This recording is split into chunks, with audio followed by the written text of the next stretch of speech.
Mendeleev के merit मतलब Mendeleev के आवर्त सरणी की विशेषताएं और उसके गुणधर्म पढ़ेंगे। चलिए पहले क्या लिखा हुआ देख लेते हैं। विज्ञान ये प्रगतिशील प्रयोग करने के अत्यधिक विकसित साधन एवं पद्धतियों का उपयोग कर पुराना गुणधर्मों निष्कर्षों को सुधारने की सुविधा विज्ञान में है। मेंडलीव की आवर्त सरणी में विज्ञान की यह विशेषता स्पष्ट दिखाई देती है। तत्वों के गुणधर्म भौतिक तथा रासायनिक उनके परमाणु द्रव्यमान के आवर्त फलन होते हैं। ये नियम सभी ज्ञात तत्वों के लिए लागू करते समय मेंडलीव ने आज तक उपलब्ध जानकारी यह अंतिम न होकर उसमें परिवर्तन हो सकता है, यह विचार उन्होंने आवर्त सरणी की व्यवस्था की। इसके परिणाम स्वरूप मेंडलीव की आवर्त सरणी के निम्न गुणधर्म दिखाई देते हैं। ठीक है, तो मेंडलीव ने इसमें क्या बताया? मेंडलीव ने मतलब विज्ञान पहले बताया, विज्ञान के बारे में क्या, विज्ञान कोई भी मतलब अलग अलग चीज अगर पद्धति जो रहता है समय समय हिसाब से पद्धति वो चेंज होता है और विज्ञान उसको कुछ न कुछ खोजते रहता है कुछ भी चीज को। फिर बाद में तत्व के बारे में बताया, तत्व और गुणधर्म भौतिक रहे या रासायनिक रहे उसके परमाणु द्रव्यमान के ऊपर ये मेंडलीव ने ये गुणधर्म बनाया है। ठीक है, और उनको पता था सो बाद में फिर विकसित होएगा और दूसरे दूसरे तत्व हमें ढूंढे जाएंगे, तो उसके लिए भी उन्होंने जगह रखा। ठीक है, तो मेंडलीव का मतलब ये एक जो सिद्धांत था वो बहुत अच्छा था। अभी क्या क्या उनका गुणधर्म था वो देखते हैं। सबसे पहले यहाँ पे क्या दिया है, पहला गुणधर्म क्या दिया है, आवर्त सरणी में गुणधर्म के अनुसार योग्य स्थान देते बने, इसलिए कुछ तत्व के परमाणु द्रव्यमान पुनः जांच कर दुरुस्त किए गए। उदाहरण बेरिलियम का पहले निश्चित किया गया परमाणु द्रव्यमान 14.09 यह बदलकर 9.4 ऐसे किया गया तथा बेरिलियम को बोरॉन के पहले स्थान दिया गया। ठीक है, क्या बताया उन्होंने, दो बार मतलब एक बार नहीं, वो बार बार चेक करते रहते थे तो किसके अंदर क्या है, गड़बड़ है क्या, कुछ गड़बड़ नहीं रहा तो ठीक है, गड़बड़ रहा तो उसको दुरुस्त करते थे। उसे उन्होंने एक बार चेक करते हुए क्या हुआ, परमाणु द्रव्यमान गड़बड़ था तो उसको परमाणु द्रव्यमान बेरिलियम का जो परमाणु द्रव्यमान था वो 14.09 था उसको बदलकर 9.4 किया और 9.4 करने के बाद क्या हुआ, वो बेरिलियम जो था बोरॉन के नीचे आ गया। ठीक है, तो उन्होंने मतलब उसका जो द्रव्यमान था परमाणु द्रव्यमान वो कम हो गया। इसके कारण क्या किया उन्होंने, बोरॉन को बेरिलियम के पहले स्थान दिया गया। फिर दूसरे आवर्त सरणी क्या बताया, दूसरे आवर्त सरणी में मेंडलीव ने उस समय तक न खोजे गए तत्वों के कुछ स्थान रिक्त रखे और 3 अज्ञात तत्वों को नजदीक के ज्ञात तत्वों के आधार पर बोरॉन, एका एल्यूमिनियम तथा एका सिलिकॉन ऐसे नाम देकर मेंडलीव ने एक परमाणु द्रव्यमान क्रमश 44, 68 तथा 72 होंगे ऐसा दर्शाया। इतना ही नहीं तो उनके गुणधर्मी प्रगति की प्रागुतिक की थी। कालांतर में स्कैंडियम Sc, गैलियम Ga और व जर्मेनियम Ge नाम दिया गया। इन तत्वों के गुणधर्म मेंडलीव द्वारा की गई प्रागुतिक के अनुसार सही पाए गए। निम्न सरणी 2.4 देखिए, इस प्रगति के कारण मेंडलीव की आवर्त सरणी के महत्व संदर्भ सभी के विश्वास हुआ एवं तत्वों के वर्गीकरण की यह पद्धति तुरंत स्वीकार की गई। देखो क्या बताया इसके अंदर, आवर्त सरणी मेंडलीव ने उस समय, ठीक है, जब ये सब ज्ञात नहीं हुए थे तभी उन्होंने क्या बताया कि अगर कुछ मतलब आगे फ्यूचर में अगर कुछ अगर डेवलप हुआ, कुछ अगर ढूंढा गया तो उसके लिए उन्होंने जगह रखा था। उसी हिसाब से एका बोरॉन, एका एल्यूमिनियम और एका सिलिकॉन नाम देकर एक 3 जगह छोड़े थे और उसका जो क्या बोलते हैं परमाणु द्रव्यमान था वो भी बता दिया था कि 44, 68 और 72 होंगे और सच में वो वही रहे। उसकी जगह पे क्या, कालांतर में वो जो एका बोरॉन, एका एल्यूमिनियम और एका सिलिकॉन था उसके जगह पे क्या आया, स्कैंडियम, गैलियम और जर्मेनियम। ठीक है, देखो आगे 2.4 में दिया गया, देखते हैं। और इसके कारण क्या हुआ, ये सब मतलब दिखने के बाद उनका जो ये सिद्धांत था उसको तुरंत एक्सेप्ट कर लिया। ठीक है, तुरंत स्वीकार कर लिया। देखो यहाँ पे आगे गुणधर्म दिया है, क्या दिया है गुणधर्म, पहला परमाणु द्रव्यमान एका एल्यूमिनियम ई और गैलियम थी। ठीक है, गैलियम लिया गया, ई का द्रव्यमान 68 था, दूसरे का 69.7 था, घनत्व 5.9, फिर उसका घनत्व 5.94, द्रव्यमान कम था इसका 30.2, क्लोराइड का सूत्र ECl3।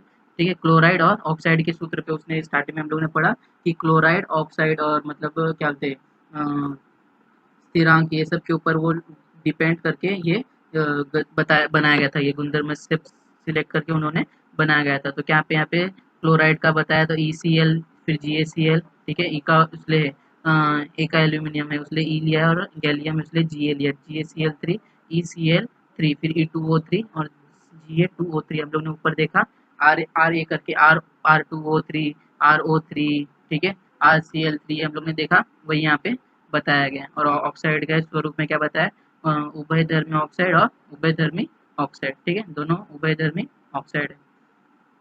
फिर उन्होंने तीसरा पॉइंट हमें क्या बताया, मेंडलीव के मूल आवर्त सरणी में निष्कर्ष आदर्श गैसों के लिए गए निश्चित स्थान नहीं रखा था, परंतु 19वीं शताब्दी के अंत में हीलियम, नियॉन, आर्गन इत्यादि निष्कर्ष तत्वों की खोज हुई तो मेंडलीव ने मूल आवर्त सरणी में किसी प्रकार का कोई व्यवधान उत्पन्न किए बिना शून्य समूह निर्माण किया तथा उसमें निष्कर्ष तत्वों का उचित स्थान दिया। देखो अभी क्या हुआ, मेंडलीव जब मतलब ये बना रहा था, सारणी बना रहा था, तो उसने गैसों के लिए कोई भी स्थान नहीं रखा था। लेकिन 19वीं शताब्दी जब भी अंत होने लगा, 19वीं शताब्दी मतलब लास्ट होने लगा, तभी हीलियम, नियॉन, आर्गन ऐसे निष्क्रिय तत्व खोजे गए। और फिर मेंडलीव ने क्या किया था, तब तक उसने एक शून्य समूह बनाया था जिसके अंदर ये सब मतलब जिसके मतलब गैस रहेंगे, जो तत्व नहीं रहेंगे उसको वहाँ पे बनाया था। जैसे मतलब मेटल्स नहीं रहेंगे, नॉन मेटल्स नहीं रहेंगे, उसका वहाँ पे स्थान उन्होंने दिया था। ये सब जो है उनकी अच्छी है, मेरिट थे, ठीक है।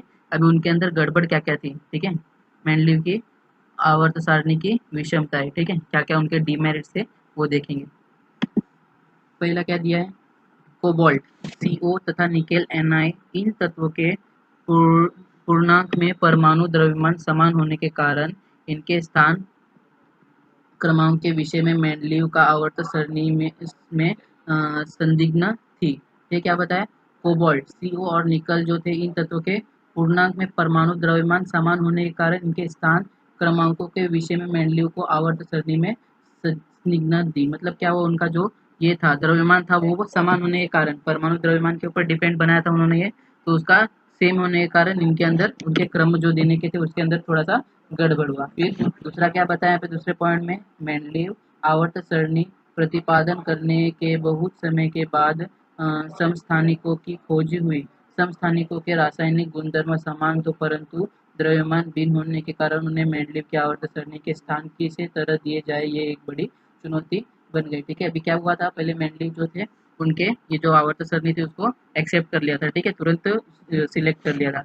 लेकिन क्या हुआ, जैसे भी कोबाल्ट और निकल का ऊपर देखा, परमाणु द्रव्यमान जो था वो एक ही था, ठीक है। तो इसी क्या बताया, रासायनिक गुणधर्म तो समान थे लेकिन परमाणु द्रव्यमान भिन्न भिन्न थे, तो उसके कारण उन्हें कहाँ रखा गया, मतलब जो बाद में जो ये मिले तत्व उनको कहाँ रखा जाए, ये बड़ी चुनौती बन गई थी। इसलिए उनका जो डीमेरिट मेंडलीव था, मेंडलीव प्रोडिक्टेबल, ठीक है, मेंडलीव का आवर्त सरणी उसको बाद में थोड़ा सा चेंज किया गया, आगे देखेंगे वो। फिर उनका तीसरा विषमताएं क्या था, बढ़ते हुए परमाणु द्रव्यमान के अनुसार रखे गए तत्वों के परमाणु द्रव्यमान के क्रमश वृद्धि होती हुई दिखाई नहीं दी। इसलिए दो भारी तत्वों के बीच कितने तत्वों की खोज होगी इसके अनुमान लगाना मेंडलीव के आवर्ती नियमानुसार संभव नहीं था। देखो यहाँ पे एक बड़ा बताया, बढ़ते परमाणु द्रव्यमान के अनुसार रखे गए तत्व परमाणु द्रव्यमान के क्रमश वृद्धि होते तो दिखाई नहीं दी, ठीक है। क्या हुआ, बाद में जब ये निकले, मतलब अलग अलग जो मतलब मेटल्स निकले, तत्व निकले, वो परमाणु द्रव्यमान के अनुसार, मतलब ऐसा नहीं कि परमाणु द्रव्यमान मतलब जैसा समझो 9 है तो बाद में 10 निकला फिर 11, ऐसा नहीं निकल रहा था, ठीक है, उसके हिसाब से नहीं निकला। तो दो भारी तत्वों के बीच में कितने तत्वों की खोज हुई, अलग अलग दो भारी तत्वों के बीच में अलग अलग बहुत सारे जगह मतलब थी, तो उसको उतना जगह नहीं था उसके अंदर, तो हम उसको सबको वो मेंडलीव पीरियोडिक टेबल या आवर्त सारणी के अंदर हम वो रख सके। फिर हमारा चौथा पॉइंट, तो हमारा चौथा पॉइंट क्या है, हाइड्रोजन, चलो थोड़ा ऊपर ले लेते हैं इसको।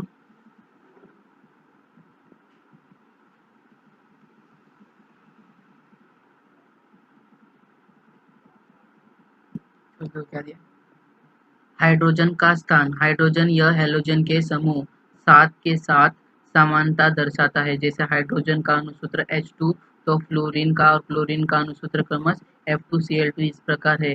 इस प्रकार हाइड्रोजन एवं क्षारीय धातु समूह एक इनके रासायनिक गुणधर्म में समानता है। देखो क्या बताया यहाँ पे, हाइड्रोजन या हेलोजन के समूह के साथ समानता दर्शाता है, ठीक है, सातवें जैसे कि H2, ठीक है, हाइड्रोजन, फ्लोरीन, क्लोरीन, इनके अणुसूत्र उसके हिसाब से वो दर्शाता है अपना। तो उसी प्रकार हाइड्रोजन एवं क्षारीय धातु मतलब जो समूह एक में थे, इनके रासायनिक गुणधर्म में समानता थी। फिर आगे क्या दिया, हाइड्रोजन एवं क्षारीय धातु Na की क्लोरीन मतलब क्या बोलते हैं सोडियम और पोटेशियम की क्लोरीन एवं ऑक्सीजन दिए गए यौगिक के अणुसूत्र के समानता दिखाई देती थी, ठीक है। Na और K का जो क्लोरीन के साथ और ऑक्सीजन के साथ जो थे वो समन्वय दिखाई देते थे, वो इसलिए इसके कारण क्या वो क्षारीय धातु ना ही समूह 1 में और ना ही समूह 7 में उसको निश्चित स्थान मिला हाइड्रोजन को, तो कहाँ पे उसको रखा जाए, तो इसलिए डीमेरिट्स हुआ उसका मेंडलीव का, ठीक है। फिर आगे क्या दिया गया है, अभी आधुनिक आवर्त सरणी का नियम, मॉडर्न पीरियोडिक टेबल, ठीक है। जो हमारा मेंडलीव का आवर्त सरणी था उसके अंदर ही थोड़ा बहुत चेंज करके ये आधुनिक आवर्त सरणी बनाया गया। अभी क्या क्या दिया गया इसके अंदर, पहले चलो पढ़ते हैं फिर बाद में हम समझाते हैं। मेंडलीव ने आवर्त सरणी बनाई, उस समय विज्ञान विश्व को परमाणु के अंतरंग के बारे में अधिक जानकारी नहीं थी। इलेक्ट्रॉन की खोज होने पर परमाणु में पाए जाने वाले इलेक्ट्रॉन की संख्या एवं परमाणु क्रमांक, इनके परस्पर संबंध जानकारी वैज्ञानिक लेने लगे। तब एक मेंडलीव की आवर्ती सारणी परमाणु क्रमांक पर केवल तत्वों को क्रमदर्शक अंक था, ठीक है। यहाँ पे क्या बताया कि जब मेंडलीव अपना आवर्त सरणी बना रहे थे तभी विज्ञान इतना विश्व परमाणु के अंतर मतलब परमाणु का अंदर भाग उतना नहीं जानता था। वो परमाणु क्रमांक मतलब परमाणु के अंदर परमाणु केंद्र रहता है, उसके अंदर परमाणु क्रमांक इलेक्ट्रॉन प्रोटॉन न्यूट्रॉन रहता है, तुम लोग नवीं में पढ़े। तो वो सब बाद में जब विज्ञान थोड़ा थोड़ा मतलब डेवलप हुआ तब जानकारी वैज्ञानिक लोग ने निकालने लगे, और तब मतलब मेंडलीव जो था उसके ऊपर परमाणु क्रमांक के ऊपर डिपेंड था, बस उतना ही वो काफी नहीं था। फिर आगे दिया है, सन 1913 में अंग्रेज वैज्ञानिक हेनरी मोसले मतलब ने एक्सरे नालिका का उपयोग किए गए उपयोग में यह सिद्ध किया गया कि तत्व का परमाणु क्रमांक Z, अर्थात उस परमाणु के परमाणु केंद्रक में स्थित धन अवशोषित कण अथवा प्रोटॉन की संख्या है। मोसेल ने अनेक तत्वों में परमाणु क्रमांक प्रयोग द्वारा निश्चित किए, जिसके कारण परमाणु द्रव्यमान की अपेक्षित तत्वों में प्रभावी मूलभूत गुणधर्म परमाणु क्रमांक ही है, यह ध्यान में आया। इसके अनुसार मेंडलीव ने आवर्त सरणी के नियम में परिवर्तन कर आधुनिक आवर्त सरणी का नियम लागू किया, जो इस प्रकार तत्वों के गुणधर्म में अनेक परमाणु क्रमांक को आवर्त फलन होते हैं, ठीक है। क्या बताया यहाँ पे, हेनरी मोसेल ने जब एक्सरे नालिका का उपयोग किया तब उनको समझा, तुम लोग 9th में पढ़ा है परमाणु क्रमांक परमाणु द्रव्यमान, ठीक है। परमाणु क्रमांक जो जेड से दर्शाते हैं और परमाणु द्रव्यमान सॉरी परमाणु क्रमांक जेड से और परमाणु द्रव्यमान ऐसे दर्शाते, तुम लोग 9वीं में पढ़े। तो वही उन्होंने पहले देखा कि बीच में जो केंद्र रहता है परमाणु केंद्र के अंदर बरोबर बीचों बीच क्या रहता है, प्रोटॉन रहता है प्लस धनावेशित कण रहते हैं, उसके इर्द गिर्द जो रहता है वो इलेक्ट्रॉन माइनस नेगेटिव ऋण आवेशित जो घूमते रहते हैं गोल गोल, ठीक है। तो उनको प्रयोग द्वारा समझा कि मेन परमाणु के क्रमांक के ऊपर हम लोग डिपेंड रहते, परमाणु के द्रव्यमान के ऊपर या द्रव्यमान के ऊपर हम लोग डिपेंड नहीं रह सकते। मेन जो अगर भी बनाना रहेगा अगर तत्वों का उसका आवर्त सरणी, तो हमें परमाणु के क्रमांक के ऊपर डिपेंड रहना पड़ेगा, ठीक है।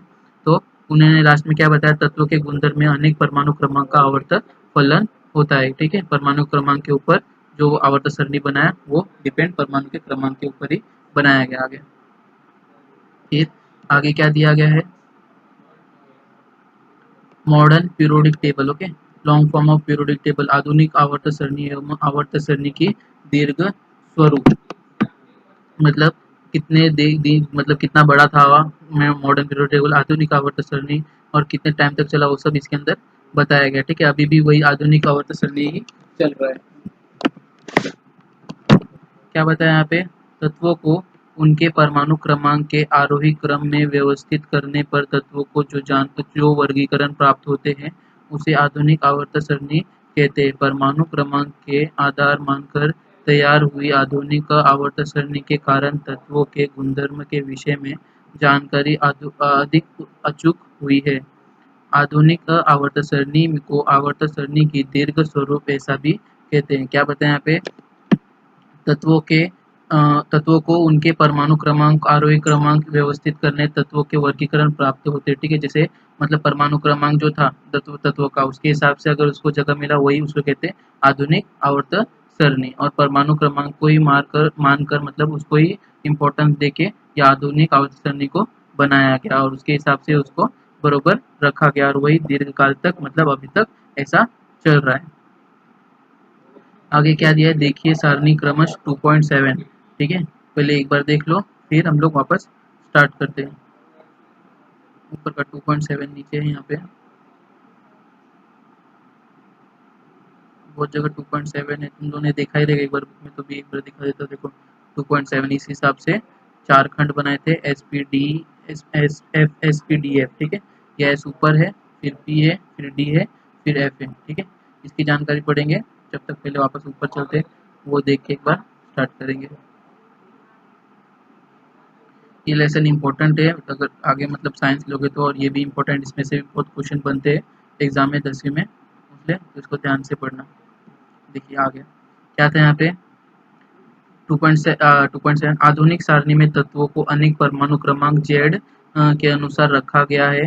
मेंडलीव के आवर्त सारणी की करीब करीब सारी विषमताएं आधुनिक सारणी में दूर हुई दिखाई देती है, परंतु हाइड्रोजन के स्थान के विषय में संदेह आधुनिक आवर्त सारणी में भी दूर होते हुए नहीं दिखाई दे रहा है। देखो क्या बताया यहाँ पे, जेड परमाणु क्रमांक के ऊपर तो आधुनिक सारणी बना दी गई, और मेंडलीव की सब जो मतलब जो विषमताएं थी, जो उनके अंदर गड़बड़ थी उनके आधुनिक सारणी मतलब सारणी के अंदर, वो सब तो चला गया, लेकिन यहाँ पे भी हाइड्रोजन को उनका स्थान मतलब हाइड्रोजन का अपना जगह नहीं मिल रहा था, मतलब डाउट था उसके ऊपर, तो वो कहाँ पे रहेगा, या यहाँ पे सही है, क्या यहाँ से गड़बड़ है। तो क्या दिया, आपने पिछली कक्षा में देखा है कि परमाणु में पाए जाने वाले इलेक्ट्रॉन परमाणु केंद्र के चारों ओर विभिन्न कवच में वितरित किए जाते हैं। इसके आधार पर उनका इलेक्ट्रॉनिक स्वरूपन इनकी कुल संख्या पर निश्चित होता है, तथा परमाणु में पाए जाने वाले इलेक्ट्रॉन की कुल संख्या परमाणु क्रमांक के बराबर ही होता है। परमाणु का परमाणु क्रमांक और इसके इलेक्ट्रॉनिक स्वरूपन संबंध आधुनिक आवर्त सारणी में स्पष्ट रूप से दिखाई देता है। देखो साइंस उतना हार्ड नहीं, सब तुम लोग को मतलब 8, 9, 10 में जो रहता है सब वही रहता है, सब अगर सिर्फ याद रखोगे तो सब इजी रहेगा तुम लोग के अंदर। 9th स्टैंडर्ड के सेकंड चैप्टर के अंदर ये हो चुका है। क्या रहता है, परमाणु केंद्र केंद्र के बीच में क्या रहता है, प्रोटॉन रहता है अवशेषित, और उसके आजू बाजू ये देखिए क्या रहता है, इलेक्ट्रॉन घूमता रहता है, और वही कवच में बताया KLMN कवच रहता है, याद आएगा तुम लोगों को कुछ, ठीक है। तो KLMN कवच रहता है, और उसके हिसाब से जो अंतिम कवच में जो रहेगा उसे ही इलेक्ट्रॉन मतलब लास्ट का जो रहता है इलेक्ट्रॉनिक स्वरूपन संबंध बताते हैं, उसके ऊपर ही ये डिपेंड रहता है।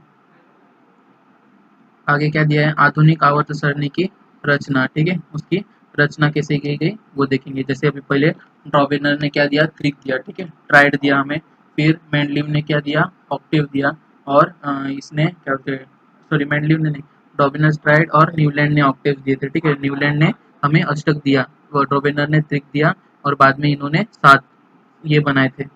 अभी मॉडर्न पीरियोडिक टेबल कैसे बनाए वो देखते हैं। क्या दिया है, आधुनिक आवर्त सारणी में 7 क्षैतिज पंक्ति होती है, उन्हें आवर्त कहते हैं, जिन्हें 1 से 7 क्रम दिए गए हैं, ठीक है। 1 से 7 ऐसे 1 2 3 4 5 6 7 ऐसे नाम दिए गए हैं। फिर उसकी प्रकार में 18 ऊर्ध्वाधर स्तंभ है, उन्हें समूह कहते हैं, जिन्हें 1 से 18 क्रमांक दिए गए हैं। आवर्त तथा समूह उनकी रचना से चौखट तैयार होता है, ठीक है। कैसे, यहाँ पे देखो एक 1 2 कैसे दिया है, यहाँ पे 1 2 3 4 5 6 7 ऐसे दिया है, और यहाँ पे अगर तुम लोग देखोगे तो यहाँ पे 1 2 3 4 5 6 7 8 9 10 11 12 13 14 15 16 17 18 ऐसे करके एक यहाँ पे दिया, और ऐसे करके इसको एक चौखट बनाया है, ठीक है। यहाँ पे चौखट नहीं बना, तो यहाँ पे ऐसा चौखट बना के जो आधुनिक आवर्त सारणी उसकी रचना की गई।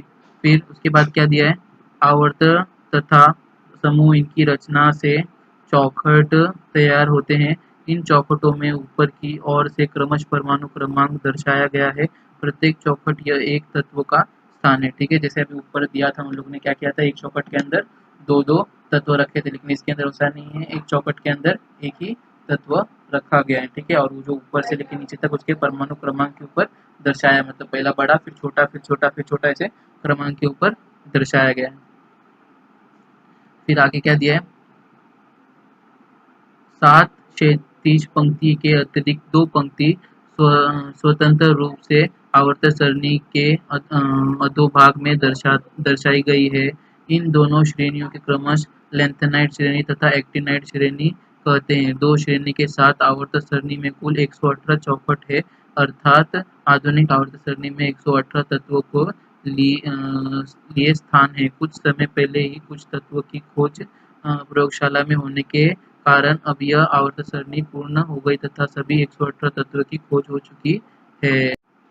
क्या बताया इसके अंदर, 7 क्षैतिज पंक्ति के अतिरिक्त 2 पंक्ति और बताया। देखो हम लोगों ने देखा एस पी डी और एफ, ठीक है। तो लास्ट का जो एफ था वो दो पंक्ति के अंदर आवर्त सारणी के अंदर दर्शाया गया है। और उसको जो है एक एफ के अंदर ही दो है, एक लेंथेनाइड श्रेणी मतलब एक जो सीधा लाइन है वो लेंथेनाइड श्रेणी है और दूसरा एक्टिनाइड श्रेणी है। ठीक है, उसका जो नाम है लेंथेनाइड और एक्टिनाइड जो तत्व है उसके हिसाब से दिया गया, हम लोग आगे देखेंगे। और ऐसे टोटल कितने वो दो श्रेणी के साथ साथ पूर्ण आवर्त सारणी के अंदर कितने 118 चौखट है। और 118 चौखट क्या बताएं यहाँ पे, एक चौखट के लिए एक तत्व, तो उसी प्रकार 118 चौखट है तो 118 तत्व दिए गए हैं। ठीक है, इस आवर्त सारणी के अंदर 118 चौखट है, हम लोग ने स्टार्टिंग में लेसन के स्टार्टिंग में पढ़ा था। तो आधुनिक के टाइम पे अभी के टाइम पे 118 तत्वों का खोज किया गया है।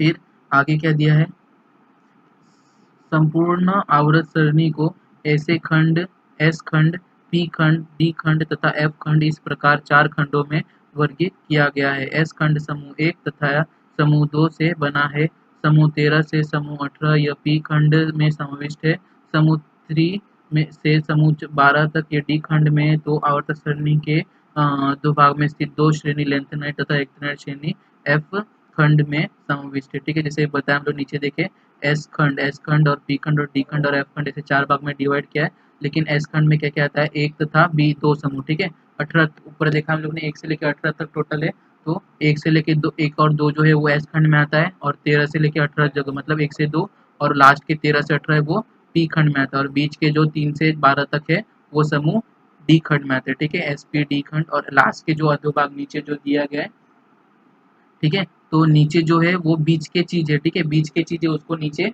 बड़े जैसे कि जूम करके कुछ चीज दिखाते हैं ना, तो इसी प्रकार बीच में जो रहते हैं देखेंगे हम डायग्राम तो उसके अंदर समझेगा। तो वो अध्योभाग उसने लिखा बीच में जो है वो नीचे दर्शाया गया, तो वो एफ के अंदर रहते हैं। ठीक है, लेंथेनाइड और एक्टिनाइड जो श्रेणी है वो एफ खंड के अंदर आता है। फिर आगे क्या दिया है, डी खंड के तत्व का संक्रमण तत्व कहते हैं। आवर्त सरणी पी खंड में एक टेढ़ी मेढ़ी रेखा दर्शाई गई है। एक टेढ़ी मेढ़ी रेखा के सहायता से तत्वों को पारंपरिक 3 प्रकार है जो आधुनिक आवर्त सरणी में स्पष्ट रूप से दिखाई गई है। टेढ़ी मेढ़ी रेखा किनारे धातु सदृश तत्व है। टेढ़ी मेढ़ी रेखा के बाई और सभी धातु होकर दाहिनी और सभी अधातु। देखो अभी यहाँ पे मेन इंपॉर्टेंट पार्ट क्या दिया गया है, टी टी की तत्वों के संक्रमण तत्व है। ठीक है, डी खंड में जो है वो संक्रमण तत्व है। उसी प्रकार पी में क्या दिया, टेढ़ी मेढ़ी रेखा दर्शाई गई है। टेढ़ी मेढ़ी रेखा क्यों दर्शाई गई है, क्योंकि टेढ़ी मेढ़ी रेखा की सहायता से क्या होता है, तत्व पारंपरिक 3 प्रकार में डिवाइड किया है। क्या, पहला जो है आवर्त सरणी स्पष्ट रूप से दिखाया गया टेढ़ी मेढ़ी किनारे के धातु। ठीक है, टेढ़ी मेढ़ी रेखा के किनारे जो है वो धातु है। उसी प्रकार टेढ़ी मेढ़ी रेखा की बाई ओर है वो हाँ, और टेढ़ी मेढ़ी रेखा के बाई ओर सभी धातु होकर तो दाहिनी ओर सभी अधातु है। ठीक है, धातु और अधातु दोनों, दाहिनी और बाई तरफ जो है वो अधातु और धातु है।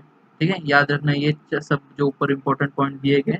ठीक है, एग्जाम में आता है कितने 1 से 7 तक क्रमांक बताए, फिर 1 से 18 तक वो सीधे क्रम में है। फिर S P D block F block है, एक चौखट है, एक चौखट के अंदर 118 तत्व है। लेंथेनाइड एक्टिनाइड ऐसे दो अलग श्रेणी है। एस पी डी एफ ऐसे खंड है, एस खंड 1 से 2 तक है। फिर पी खंड है वो 13 से 18 तक है। डी खंड है वो 3 से 12 समूह तक है और एफ जो है वो लेंथेनाइड एक्टिनाइड है। ये सब याद रखना। और टेढ़ी मेढ़ी जो रहती है वो धातु अधातु और नॉन मेटल से 3 चीज बताए गए हैं। ठीक है, मेटल नॉन मेटल और मेटलॉइड्स। फिर आगे क्या दिया है, आधुनिक आवर्त सारणी और तत्वों का इलेक्ट्रॉन स्वरूपण। ठीक है, इलेक्ट्रॉनिक कॉन्फ़िगरेशन बताया है, ये भी इम्पोर्टेंट है। क्या बताया इसमें, एक ही आवर्त में नजदीक पाए जाने वाले तत्वों के गुणधर्म में थोड़ा सा अंतर होता है, परंतु अधिक दूर स्थित तत्वों के गुणधर्म में अधिक अंतर पाया जाता है। ठीक है, ये तो पता ही है, नजदीक रहेंगे तो उसके अंदर जो रहेगा अंतर वो कम रहेगा, लेकिन अगर उसी वो जो दूर स्थान पे रखा है उसका क्रमांक भी ज्यादा मतलब बड़ा होगा, डिफरेंट होगा, तो उसका अंतर भी जो रहता है वो ज्यादा रहता है। एक ही समूह के सभी तत्वों को रासायनिक गुणधर्म में समानता तथा श्रेणीबद्ध ग्रेडेशन दिखाई देता है। ठीक है, क्या होता है, एक ही समूह में जो तत्व है उसके रासायनिक गुणधर्म में भी समान दिखाई देती है। फिर दूसरा, आधुनिक आवर्त सारणी के समूह तत्व आवर्त की विशेषता तत्वों को इलेक्ट्रॉनिक स्वरूपन के कारण है। ठीक है, उसके अंदर जो सब सेम मतलब सेम है वो उसके इलेक्ट्रॉन स्वरूपन के कारण है। किसी तत्व को आधुनिक आवर्त सरणी के किसी समूह या आवर्त में रखने से यह उसके इलेक्ट्रॉन स्वरूपन के आधार पर स्पष्ट होता है। ठीक है, वो किस समूह का है इसे हमें किससे मालूम होता है, इलेक्ट्रॉन स्वरूपन के आधार पर हमें स्पष्ट होता है। फिर आगे क्या दिया गया है, समूह इलेक्ट्रॉन स्वरूपन, ठीक है। अभी ऊपर हम लोगों ने क्या देखा, इलेक्ट्रॉन स्वरूपन। अब इलेक्ट्रॉन स्वरूपन का उसका समूह देखेंगे किसके ऊपर डिपेंड होता है, ग्रुप ऑफ इलेक्ट्रॉनिक कॉन्फ़िगरेशन। कैसे कैसे बताया, एग्जांपल के साथ दिया है, देखो क्या दिया है। आपको दिखाई देगा कि समूह एक अर्थात क्षारीय धातु के वंश के इन सभी तत्वों को संयुक्ता इलेक्ट्रॉन की संख्या समान है, ठीक है। समान एक समूह एक जो क्षारीय मतलब समूह एक जो है वो क्षारीय धातु है, ठीक है। उनकी जो इलेक्ट्रॉनिक मतलब संयुक्ता इलेक्ट्रॉन की संख्या है वो समान है, मतलब सबकी एक एक रहेगी, ठीक है। जैसे हाइड्रोजन एक है तो उसे सबकी एक एक रहेगी। अगर हीलियम का जैसे हीलियम का लास्ट का जो है वो दो है तो सबकी जो लास्ट का मतलब इलेक्ट्रॉनिक संयोजकता सबकी रहेगी वो दो दो रहेगी। उसी प्रकार आगे क्या बताया, दूसरे किसी भी समूह के तत्वों को देखने पर उसकी संयुक्ता इलेक्ट्रॉन की संख्या एक समान दिखाई देगी, ठीक है। अगर उसको पूरा समूह अगर पकड़ लिया तो क्या आएगा, पूरे समूह का जो संयुक्ता इलेक्ट्रॉन रहता है वो संख्या जो रहती है उसकी वो सेम ही रहता है। फिर एग्जाम्पल में दिया क्या, उदाहरण बोरलियम Be, मैग्नीशियम Mg तथा कैल्शियम Ca। यह तत्समूह टू अर्थात भूक्षारीय धातुओं के वंश में समाविष्ट किए गए, ठीक है। इनका सबका जो इलेक्ट्रॉनिक ये दो है, इन्हें बाह्यतम कक्षा में दो इलेक्ट्रॉन होते हैं। उसी प्रकार समूह 17, अगर समूह 17 लिया तो क्या लिखा, अर्थात हेलोजन वंश, ठीक है। स्टार्टिंग में ऊपर बताया मैंने हेलोजन रहता है, जैसे फ्लोरीन हो गया, ये क्लोरीन हो गया FCl। इनके बाह्यतम कक्ष में 7 इलेक्ट्रॉन होते हैं, तो इनके सब जो समूह के अंदर सब जो लास्ट कक्षा के अंदर मतलब लास्ट कवच के अंदर रहेंगे वो 7 इलेक्ट्रॉन रहेंगे, तो उनकी जो इलेक्ट्रॉन मतलब संयोजकता इलेक्ट्रॉन संख्या है वो 7 ही रहेगा। फिर क्या बताएं यहाँ पे, किसी भी एक समूह में ऊपर से नीचे की ओर जाने पर इलेक्ट्रॉन की कक्षा में क्रमश वृद्धि होती है जाती है। इसी यह स्पष्ट होता है कि बाह्यतम कक्षा में इलेक्ट्रॉन स्वरूपन या आधुनिक आवर्त सरणी के प्रत्येक समूह की विशेषताएं होती है, परंतु जैसे कि हम किस समूह में ऊपर से नीचे की ओर जाते हैं वैसे वैसे कवच की संख्या में वृद्धि होती जाती है, ठीक है। जैसे कि पता ही है तुम लोग क्रमांक के ऊपर दिया गया, तो जैसे जैसे तुम ऊपर से नीचे जाओगे वैसे वैसे उसकी जो कवच की संख्या है वो भी वृद्धि होती है। तो उसके अंदर ही संयोजकता इलेक्ट्रॉन होता है, उसके अंदर भी मतलब इलेक्ट्रॉन स्वरूपन है उसकी भी आधुनिक मतलब आवृत्ति उसके अंदर भी विशेषता है वो बढ़ती जाती है, ठीक है। जैसे जैसे उसके नीचे अगर ऊपर से नीचे की ओर जाओगे तो उसकी जो कवच है उसकी संख्या में वृद्धि होगी और इलेक्ट्रॉन स्वरूपन में भी वृद्धि होगी। फिर आगे क्या गया, तुम जानते हो ये 25% तुम्हारा जो क्वेश्चन रेड्यूस है उसमें ये सब कैंसिल हुआ है, ठीक है। देखो हम लोग एक बार डायग्राम देख लेते हैं फिर समझ जाएगा। देखो पहले ये देखते हैं एस खंड, ठीक है। 1 से 2 था हमारा एस खंड, फिर डी खंड था 3 से लेके 12 तक, फिर पी खंड था तुम्हारा 13 से लेके 18 तक, और तुम्हारा नीचे जो लेंथेनाइड एक्टिनाइड है, ठीक है। देखो यहाँ पे एल ए मतलब लेंथेनाइड और ए मतलब एक्टिनियम, ठीक है। लेंथेनियम और एक्टिनियम है, उसके ऊपर ये जो नाम दिया ये जो है स्टार दिया है वो लेंथेनाइड ग्रुप का है, और हैश जो है वो एक्टिनाइड ग्रुप का है, ठीक है। तो ये जो कहाँ है ये यहाँ पे बीच से आएगा। देखो ये जो स्टार है, ये स्टार जो है ये यहाँ का है एल ए, और ये जो हैश है, ठीक है, वो तुम्हारा यहाँ का है, ठीक है। फिर आगे और यहाँ पे जो टेढ़ा मेढ़ा बताया गया है, ठीक है। यहाँ पे जो बोल रहे थे ऊपर, तो पी खंड है, पी खंड के टेढ़े मेढ़े जो दिया दाई और बाई और वो क्या है, धातु अधातु है, ठीक है। धातु और अधातु इसके अंदर बताया गया है। जो ये टेढ़े मेढ़े रेश है वो धातु और अधातु के अंदर बताया है, ठीक है। तो ये तुमको कम से कम थोड़ा अगर पूरा याद होगा तो अच्छी बात है, नहीं याद होगा तो एक ये दूंगा तुम लोग को बाद में नेक्स्ट लेक्चर के अंदर, तो इसका शॉर्ट फॉर्म दूंगा पढ़ने के लिए, तो तुम लोग याद कर लेना, ठीक है। उसे तो याद होना चाहिए, हाइड्रोजन, फिर इधर तुम्हारा helium, lithium, beryllium, boron, carbon, nitrogen, oxygen, fluorine, neon, sodium, magnesium, फिर aluminium, silicon, phosphorus, sulphur, chlorine, argon, potassium, calcium, scandium, titanium, vanadium, chromium, manganese, iron, cobalt, nickel, copper, zinc, gallium, germanium, arsenic, silicon, sorry हाँ selenium, bromine, krypton, rubidium, strontium, yttrium, zirconium, niobium, ये सब पूरा मॉलबिडियम, ठीक है। ये सब याद करेंगे तो अच्छा रहेगा, ठीक है।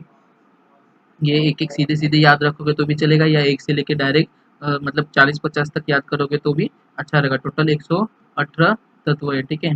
तो कम से कम 50 भी याद रहा तो तुम्हें अच्छा रहेगा। लेंथेनाइड एक्टिनाइड का एक बार याद कर लोगे तो वो भी अच्छा रहेगा, लेंथेनाइड तो अच्छा रहेगा। चलो आगे क्या दिया है,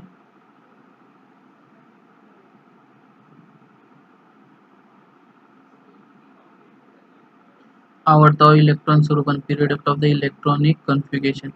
ठीक है, ये तुम्हारा जो 9वीं में था वही देखो यहाँ पे बता देता हूँ एक बार। यहाँ पे ये जो तुम्हारा के कवच है, फिर तुम्हारा एल कवच है। ठीक है, देखो ये के हो गया, फिर ये तुम्हारा एल कवच हो गया, फिर ये तुम्हारा एम, के एल, ये एम हो गया, और ये तुम्हारा एन हो गया।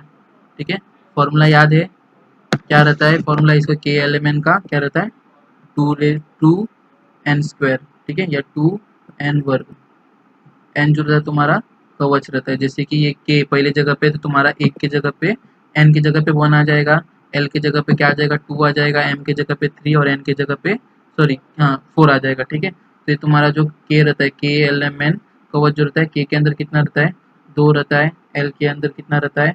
आठ रहता है। और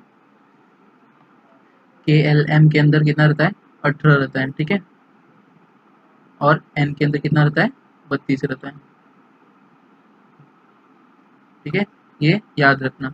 उसके इलेक्ट्रॉन स्वरूपन दिया है हाइड्रोजन, फिर यहाँ पे helium, lithium, beryllium, boron, carbon, nitrogen, oxygen, fluorine, neon, sodium, magnesium, aluminium, silicon, phosphorus, strontium, chlorine, argon. ठीक है, सिलिकॉन जो है ये क्या बताया इसके अंदर? हाइड्रोजन। हाइड्रोजन कितने पहले नंबर पे? तो इसका जो कवच रहेगा वो के मतलब एच रहेगा अंदर। ठीक है, मतलब प्रोटॉन रहेगा, उसके बाद एक ही यहाँ पे डॉट रहेगा।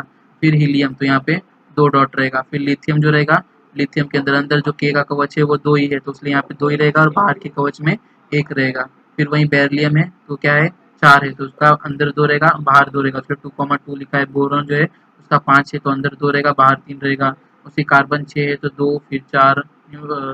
कार्बन नाइट्रोजन जो है दो, 5, ऑक्सीजन दो, 6, फ्लोरीन दो, 7, नियॉन दो, 8। फिर यहाँ पे सोडियम ले लिया तो क्या है उसका? 11, तो 11। ठीक है, तो यहाँ पे के कितना है? दो। फिर एल क्या बताया तुम लोग को? एल कितना आता है? 8, तो इसलिए यहाँ पे 8 है, बच गया एक, तो वो एम के अंदर चला जाएगा। ठीक है, तो उसने यहाँ पे 2,8,1 दिया है। और वहाँ पे ऊपर जो पूछा था क्या बताया था कि इलेक्ट्रॉनिक की जो लास्ट की कवच रहती है उसकी संख्या सेम रहती है। देखो यहाँ पे हाइड्रोजन का भी लास्ट का एक है, फिर लिथियम का भी एक है, फिर Na का, सोडियम का भी एक है, फिर पोटेशियम का भी लास्ट की एक है। उसे इसमें दो दो दो, तीन तीन, चार चार, इसका भी पाँच पाँच, छः छः, सात सात, आठ आठ। ठीक है, तो इसकी जो लास्ट की संख्या है सबकी आठ आठ है। हीलियम जो है गैस उसे यहाँ पे अलग दिया है। चलो फिर आगे देखते हैं।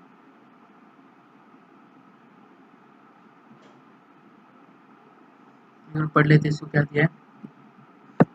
आपको ऐसा दिखाई देगा कि इन तत्वों के संयुक्त इलेक्ट्रॉन की संख्या भिन्न भिन्न है, परंतु उनमें कवच की संख्या समान है। ठीक है, कवच की संख्या समान, जैसे वही बताया मैंने इसके अंदर। फिर आपको यह भी ऐसा भी दिखाई देता है कि आवर्तक बताया कि दाहिनी ओर जाते समय जिस प्रकार परमाणु क्रमांक में एक वृद्धि होती है, उसी तरह संयुक्त इलेक्ट्रॉन की संख्या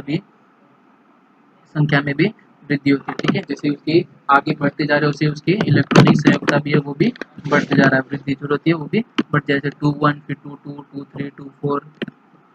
फिर आगे कहते हैं इससे यह स्पष्ट होता है कि जिन तत्वों में इलेक्ट्रॉन कक्षा की संख्या समान होती है, तत्व एक ही आवृत्त में होते हैं। द्वितीय आवृत्त के लिए Li, मतलब lithium, beryllium, boron, carbon, nitrogen, oxygen, fluorine और नियॉन, इन तत्वों के Kl, पोटेशियम और लिथियम, इन दो कवच में इलेक्ट्रॉन होते हैं। तृतीय आवर्त Na, Mg, Li, Si, Ps, L, Cl तथा Ar, इन तत्वों को KLMn इन तीन कवच में इलेक्ट्रॉन पाए। ठीक है, जैसे ऊपर दिखाया गया कितने कितने कवच है वो बताया गया। लिथियम, बेरिलियम, देखो ऊपर एक बार देख लेते हैं।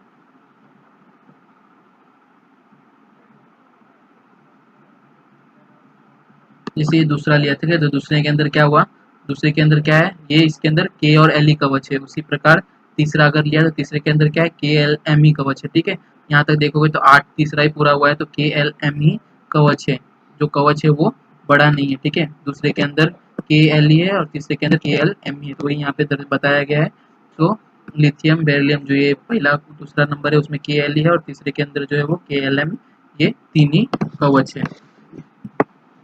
फिर आगे क्या दिया गया है? हाँ, इन तत्वों के इलेक्ट्रॉनिक स्वरूपन के लिए और जांच कीजिए। आधुनिक आवर्त सारणी के किसी आवर्त में बाएं से दाएं जाते समय बाह्यतम कवच में इलेक्ट्रॉन भरते हैं। ठीक है, मालूम है बाएं से दाएं हो जाते तो इलेक्ट्रॉन की कवच जो होती है वो भरती जाती है। अलग आवर्त शुरू होते समय नई इलेक्ट्रॉन कवच भरने की शुरुआत होती है।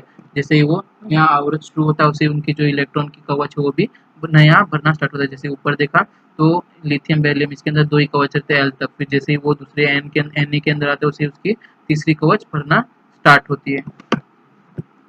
फिर प्राथमिक 3 आवृत्ति 2.8 में देखो यहाँ पे 2.8 दिया है तुम लोग को, जैसे बताया था मैंने 2n², ठीक है। KLMN जो कवच है वो 2n² के फॉर्मूला से दिया गया है, ठीक है। पहला दिया है 1, 2n जो है 1 2 3 4 पहला कवच, दूसरा कवच, तीसरा कवच, चौथा कवच, उसे 2 1², 2 2², 2 3², 2 4², ठीक है। वर्क निकाला गया है ये 1 का वर्ग, 2 का वर्ग, 3 का वर्ग, 4 का वर्ग। 1 का वर्ग 1 ही रहता, 2 × 1 2, फिर 2 का वर्ग 4, तो 4 दूनी 8, फिर 3 का वर्ग 9, 9 दूनी 18, 4 का वर्ग 16, 16 दूनी 32, ठीक है। तो तुम्हारा के अंदर 2 इलेक्ट्रॉन की क्षमता धारण करने की है, एल के अंदर 8 क्षमता है, एम के अंदर 18 है और एन के अंदर 32 है। इसके ज़्यादा ले नहीं सकता वो, ठीक है।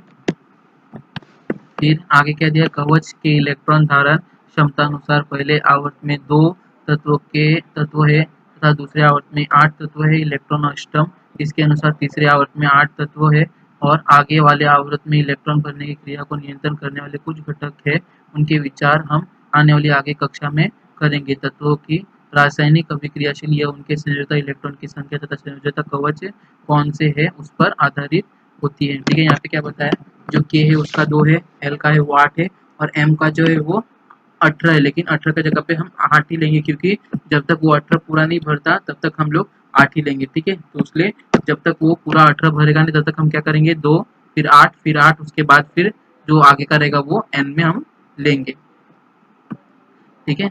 फिर आगे का ये जो दिया है यहाँ तक हम करेंगे, उसके बाद ये जो आधुनिक आवर्त सरणी की आवर्ती झुकाव है वो नेक्स्ट लेक्चर में करेंगे। फिर ये लाइन में क्या लिया है, इन दोनों मुद्दों की जानकारी से आधुनिक आवर्त सरणी में तत्वों के स्थान कहाँ है, किस समूह में और किस आवर्त में इसका पता लगाते हैं, इसलिए तत्वों के अध्ययन से आधुनिक सारणी अत्यधिक उपयोगी, ठीक है, ठीक है। तो उससे क्या पता चला हमें, सो आधुनिक अत्यधिक उपयोगी क्यों थी, क्योंकि हमें उससे पता चला कि ये दोनों मुद्दे के ऊपर डिपेंड था, क्या, एक इलेक्ट्रॉनिक क्षमता के ऊपर धारण करने वाले इलेक्ट्रॉनिक संयोजकता के ऊपर और दूसरा परमाणु क्रमांक के ऊपर, ठीक है, केंद्र के ऊपर, दोनों के ऊपर डिपेंड था। इसलिए ये जो आधुनिक आवर्त सारणी थी वो बहुत दिन तक चला, ठीक है। ओके दोस्तों, बाय।